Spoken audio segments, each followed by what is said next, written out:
For most people, their finances feel like a slot machine. They just pull the lever, cross their fingers, and hope they hit some kind of jackpot. But what if I told you financial freedom isn't about luck at all? What if it's a game of pure, cold, hard strategy? So let's break down the real playbook. Okay, so the foundation for winning this whole game really comes down to one crucial shift in how you think about it. It's time to stop playing checkers and start playing chess. It's about stop waiting for luck to show up and start making some calculated moves. And really, this contrast says everything, doesn't it? The gambler is totally passive. They're just waiting for something to happen to them, hoping for that one big stock pick or some sudden windfall. But the strategist, they're an active player in the game. They're not hoping, they are executing. They apply a proven system with the kind of discipline a general would use leading an army into battle. So just take a second here and be honest with yourself. When you look at your own finances, are your actions more like a gambler or a strategist? Because the answer to that question, well, it changes everything. All right, let's dive into the first core strategy. This is the absolute bedrock. This is the foundation that all wealth is built on. And it's all about one thing: mastering the gap. I want you to think of your finances like a battlefield. Your income, that's your supply line. Your expenses, that's your front line. The space in between them, that's the gap. That is the only territory you actually control. Your entire goal is to capture and hold as much of that territory as you possibly can. But there's this common enemy, this sneaky thing that sabotages almost everyone. We call it lifestyle creep. You get a raise, right? And what's the first thing you think of? Ooh, maybe a new car, a bigger apartment. We can go out to those fancy restaurants now. Your income goes up, but your spending goes right up with it. And poof, the gap stays dangerously small. You haven't gained any new ground at all. So here's the crucial Carter move. The strategist plays defense. When their income goes up, they hold the line. Their lifestyle stays the same. They defend the gap at all costs. Every single extra dollar they earn widens that gap. And that surplus, that becomes their war chest. That's the capital they're going to deploy to win their freedom. Okay, so once you've built your fortress and you've got that war chest ready, it's time to go on the offensive. And this brings us to strategy number 2. You have to actively seek out asymmetry. See, most of the world is trapped in what we call a linear income model. You trade 1 hour of your life for a fixed amount of money. The problem, well, you only have 24 hours in a day. You are fundamentally capped.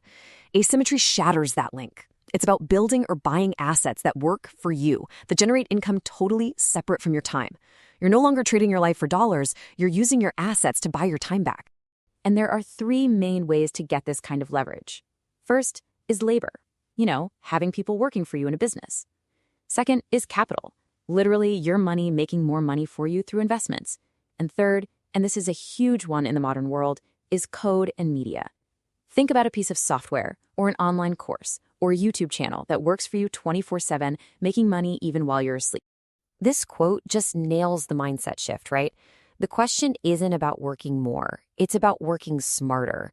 It's about building an engine that runs all by itself instead of you trying to be the engine. Now for our third and final strategy. And honestly, this is where most people completely fail. It's what I call the patience paradox. And man, it requires some serious discipline. Our brains are wired for linear thinking. It's just how we work. If I ask you to take 30 steps, you end up, 30 meters away. It's simple. But if you take 30 times exponential steps, where you double it each time, you don't end up at 60 or 100, you end up with over 1 billion. That is the non-intuitive, absolutely mind-bending power of compounding. But here's the trap. Compounding starts so incredibly slow. For years, it can feel like absolutely nothing is happening. We call this the valley of disappointment. The amateur investor or the new entrepreneur, they get bored. They see that flat line, they lose faith in the process, and they change their strategy right before the curve is about to go vertical. A true strategist, though, they understand this. They know that the most dramatic, life-changing gains happen at the very end of the process. They have the discipline to just stick with the plan, even through all the boring parts. This isn't a 100-meter dash. It's a long, patient siege. So when you combine all 3 of these strategies, a strong defense, a leveraged offense, and just unwavering patience, what does victory actually look like? Well, the win condition is simple. It's checkmate. It really is that simple. Checkmate is the moment when the income from your assets, your asymmetric engines, is greater than your expenses. You are no longer required to trade your time for money just to survive. The game is over. You've won. You've won your time. And that means you've won your life back. So let's just recap the entire strategy in 3 simple moves.